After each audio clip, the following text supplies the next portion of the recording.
So mga kamikaniko, ngayong araw nga pala ay maggagawa tayo nung makina nung nire-restore natin na X4.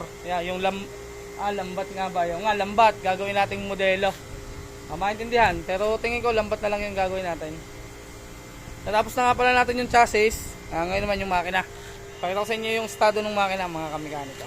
So ito yung estado ng kanyang makina mga kamikaniko. Kaya nakalagay dyan, sasanblas natin ulit ng buo.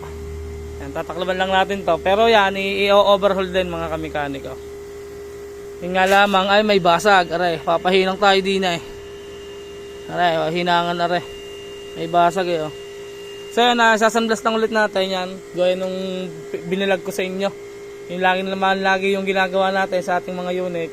Aray, gana, aray, may nasanblas tayo din eh. Yan oh. Yan, gagawin natin mga kamikaniko. Ito ay para lang sa mga bagong followers natin mga kamikaniko. Yan. Sasanblas lang natin mga kamikaniko at babaklasin natin itong mga crankcase tapos itong head tsaka block i-repaint natin. Babalik natin sa brand new ulit mga kamikaniko. Tapos ayun na may naandar hindi ko nga pala napadinig sa inyo nung una. Eh di babaklasin natin o overhaulin mga kamikaniko para maganda yung loob niya. Paltang ko na rin to ng mga magagandang tornilyo, sabi nung may-ari. Ito nga pala, papaltan din at basag. Yan.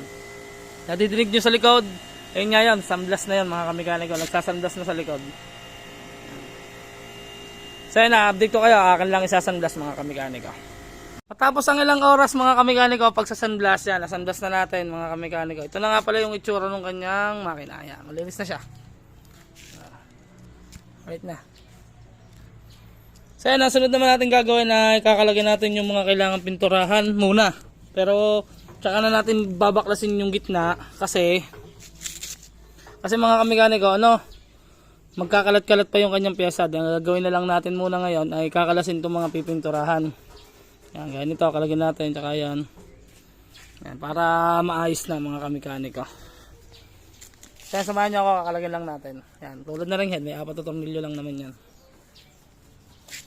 Talagyan lang natin.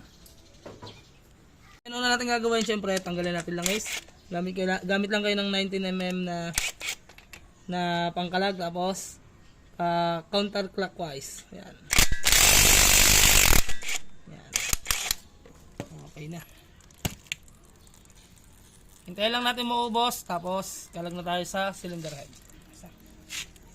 Sunod naman natin kalagyan na yung kanyang 4 na tornilyo dito sa head. Gamit lang kayo ng 12mm na socket.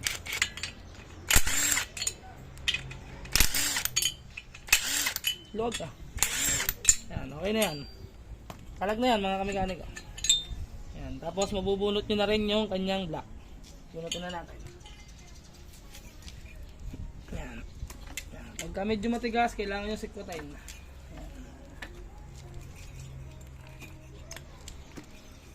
Yan. Yun, bunot na. Yan. Ito yung kanyang block. Ayos din naman. Pero maintindihan natin yung gap ng ring. Yan.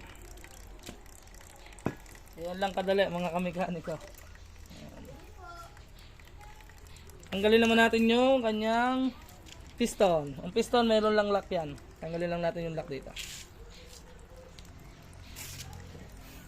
Sunod naman kakalagin natin mga kamikaniko itong lock. Pag ganito yung design ng lock, ang gagamitin nyo long nose.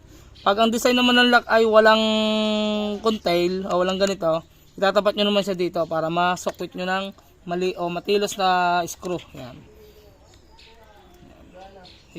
Higutin nyo lang, tapos hila. Yan. Tanggal na siya. Tapos pwede nyo na itulak yung pin dito sa kabila. Tanggal na yan mga kamikaniko. Yung lock niya, ang kanyang bearing. So yan, sunod na natin tong kanyang magneto cover. Talagyan lang natin, meron siyang 4 na tornilyo kaso kulang na isa.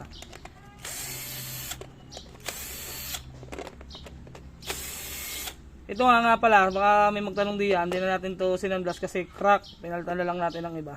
Meron tayo dito. May crack siya eh. Pero although pwede pa naman, pero pangit na rin kasi yan pagka ganyan.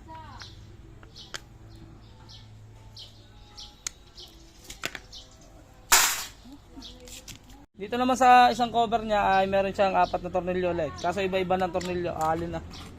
Tapos mga lustred pa ata. Oh, 2 alin. Ah, 8, may 8 pa. Ano po? Ayan. Kasi screw. Yeah. Kalawang na yung kanyang magneto eh.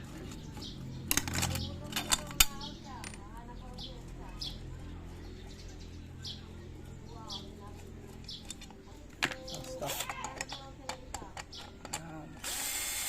Talag na. Ito naman tayo sa kabila. Ayan. Makikita nyo nga pala sa kanyang magneto ay may nalagotok. Yun o. Eh tapos nalagotok siya oh. Ano? Dinig ba nila? Kaya kailangan natin i-overhaul. Luog na yung crankshell niya. Diyan, doon tayo sa kabila. Talagyan naman natin yung kanyang karburador tsaka itong crankcase kasi hindi na natulo ang kakunti na. Hanggang dito lang siguro yung tubig. Kapangit ng tornilyo.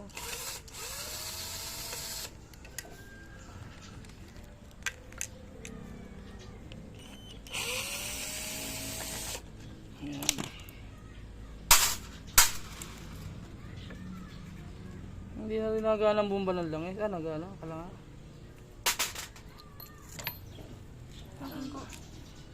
Ang ko.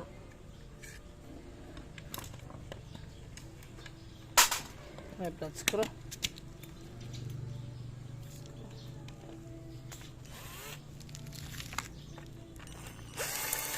Ayos na. Ayan. Tanggalin na natin yan. Sa kabila. Pasak dito yung buhangin eh.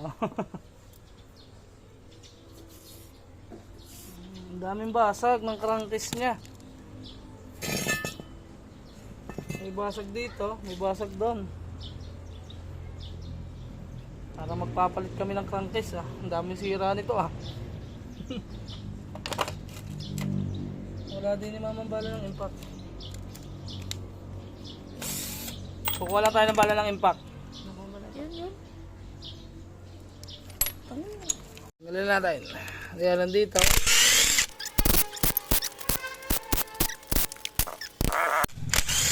Tanggal. Ayan, pwede na natin yang tanggalin. Kita na ba nila yung epoxy? Yun o. Pinapalan o. Butas. Butas siya. Kasi nakakalag ata ang kanyang ano. Butas na butas mga kamekanika. Dali pa isa. Kita nila. Ano? May crack. Kasi rin butas. Nilagay na epoxy. Parang magpapalit tayo nito. Yan, kalag na. Video mo, mapapakita ko sa may-ari. Anak.